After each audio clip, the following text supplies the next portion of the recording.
Мияка келгенин эч бир расход аз да. Общага берет, формаларын предоставлять этет, документтериңе жардамчы болот. Сизге ошол жерге командага адамдар керек. Ооба, цехке адам керек. Урматтуу мекендештер, буюрса Россия Федерациясында Москва шаарынан 1,5 сааттык аралыкта жайгашкан фабрикага жумушка кыздар, жигиттер керек. Меня зовут Евгений Николаевич, я являюсь директором кулинарной фабрики «Королевский вкус». Oilalarimiz yaxshi, oilalar ikki mahal, bir oyda 2 marta kartaga tushadi. İşteyim deb kelgenden keyin işleş gerek.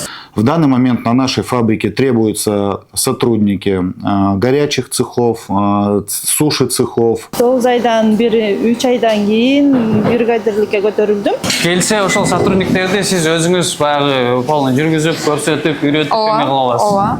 Başında gelgende бүт жумуш оор. Үйрөнүп алсаң деп жеңил болот. Жумуш боюнча бул жерде биз салаттарды жасайбыз, түрлүү салаттарды. 1 saat мисалы завтрак, обед, 3 мал. Тамак ашы менен. Ошол жерде 11 saatın жазылат как иштеп. Эч кандай кыйынчылыгы жок.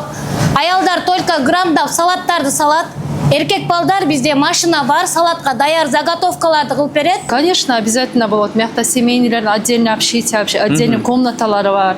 Анан дагы мекендештер кимдир бирөөлөрдө кирди чыкты маселелери болуп, ишеничтүү адамдарды таппай жаткан болсоңуздар, мен ушул жерге Сүйүн агамдын номерлерин коюп койгонмун. До конца айдайт, келгенден кийин 3 айга коюп берет, чыкпай туруп, чорныйдан базадан текшерип берет.